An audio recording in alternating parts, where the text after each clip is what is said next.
Hi friends, welcome to Rajahmundry home recipes. ఈరోజు మన ఛానల్లో పులుపులగా కారం కారంగా ఎంతో టేస్టీగా ఉండే చింత చిగురు కోడిగుడ్డు కర్రీ ఎలా తయారు చేసుకోవాలో ఈ వీడియోలో చూపిస్తున్నా. చింత చిగురుతో ఏ నాన్ వెజ్ కర్రీ చేసుకున్నా టేస్ట్ అనేది అమోఘంగా ఉంటుంది.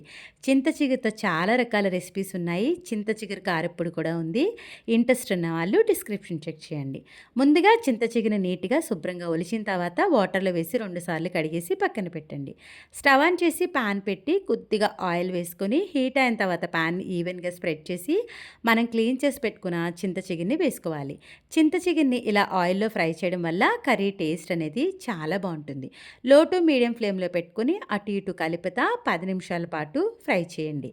ఇలా ఆయిల్లో ఫ్రై చేస్తున్నప్పుడు చింత చిగురు అనేది కాస్త సాఫ్ట్గా కూడా అవుతుంది. దీంట్లో ఉన్న వాటర్ అంతా కూడా దగ్గర పడుతుంది. ఇలా అయిన తర్వాత స్టవ్ ఆఫ్ చేసేసుకోండి. ఇది పూర్తిగా చల్లారనివ్వండి. చల్లారిన తర్వాత మిక్సీ జార్లో వేయించి పెట్టుకున్న చింత చిగురు వేసుకోండి. అవసరం అనుకుంటే కొద్దిగా వాటర్ వేసి ఫైన్గా పేస్ట్ లాగా గ్రైండ్ చేసి పక్కన పెట్టండి. ఎగ్స్ని వాటర్లో వేసుకుని మీడియం ఫ్లేమ్లో పెట్టుకుని ఉడకబెట్టుకున్న తర్వాత స్టవ్ ఆఫ్ చేసేసేయండి. స్టవ్ ఆన్ చేసి పాన్ పెట్టి ఆయిల్ వేసుకోండి. హీట్ అయిన తర్వాత కొద్దిగా పసుపు, రెడ్ చిల్లీ పౌడర్ వేసుకోవాలి. మీడియం ఫ్లేమ్లో పెట్టుకొని మనం ఉడికించుకున్న గుడ్లపై ఉన్న తొక్క తీసేసి ఆయిల్లో వేసేసుకోవాలి. ఇలా ప్యాన్కి సరిపడినన్ని వేసుకొని మీడియం ఫ్లేమ్లో పెట్టుకొని అటు ఇటు కలుపుతా 2 సైడ్స్ కూడా క్రిస్పీగా అయ్యే వరకు ఎగ్ని అయితే ఫ్రై చేసేసుకోవాలి. ఎగ్స్ని ఈ విధంగా ఫ్రై చేసిన తర్వాత ఒక ప్లేట్లోకి తీసి పక్కన పెట్టండి. అదే ప్యాన్లో మరికొద్దిగా ఆయిల్ వేసుకోండి. కట్ చేసి పెట్టుకున్న 4 పచ్చిమిర్చి, కట్ చేసి పెట్టుకున్న ఉల్లిపాయలు కూడా వేసేసుకోవాలి. ఇలా ఆయిల్లో ఉల్లిపాయ, పచ్చిమిర్చి వేసిన తర్వాత ఒక్కసారి గరిటెతో కలిపేసుకోండి. ఉల్లిపాయ తొందరగా వేగడానికి రుచికి సరిపడా ఉప్పు ముందే వేసేసుకున్నారు అంటే ఉల్లిపాయలు తొందరగా వేగిపోతాయి.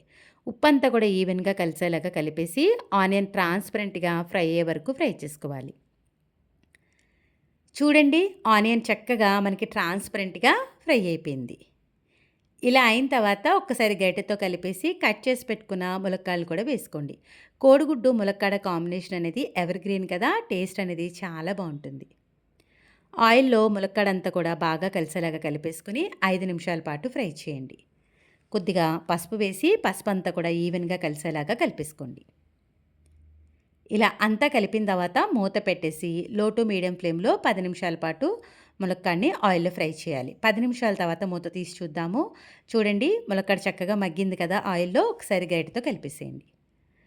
మీ స్పైసీనెస్ని బట్టి రెడ్ చిల్లీ పౌడర్ వేసుకోండి. నేనైతే ఇక్కడ 2 టేబుల్ స్పూన్స్ దాకా రెడ్ చిల్లీ పౌడర్ వేస్తున్నా.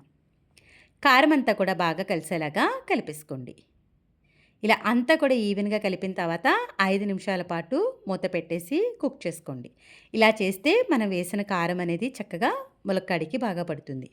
5 నిమిషాల తర్వాత మనం కర్రీ ఉడికించుకోవడానికి ఒక గ్లాస్ దాకా నీళ్ళని వేసుకోవాలి.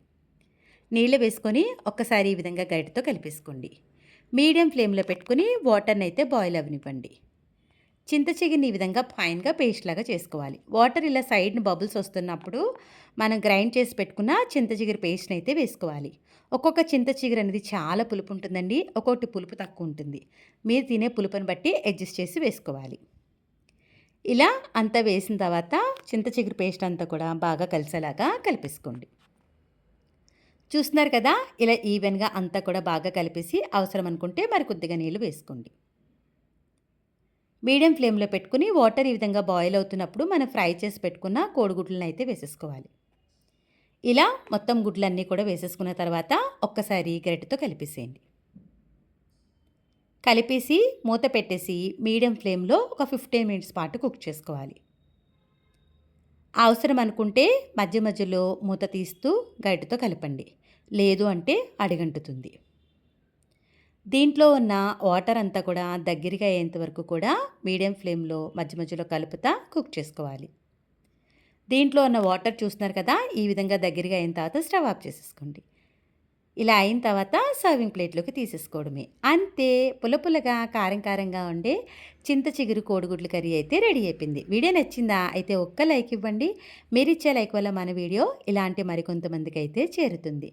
ఇంకెందుకు ఆలస్యం? మీరు కూడా ఈ చింత చిగురు కోడిగుడ్డు కర్రీని ట్రై చేసిన తర్వాత ఎలా వచ్చిందనేది మీ అమూల్యమైన ఫీడ్‌బ్యాక్‌ని నా కామెంట్ సెక్షన్‌లో తెలియజేయడం మర్చిపోవద్దు. మీ అందరికీ నా వీడియో నచ్చిందనే అనుకుంటున్నా. Thanks for watching my video. Please like, comment, share, subscribe my channel.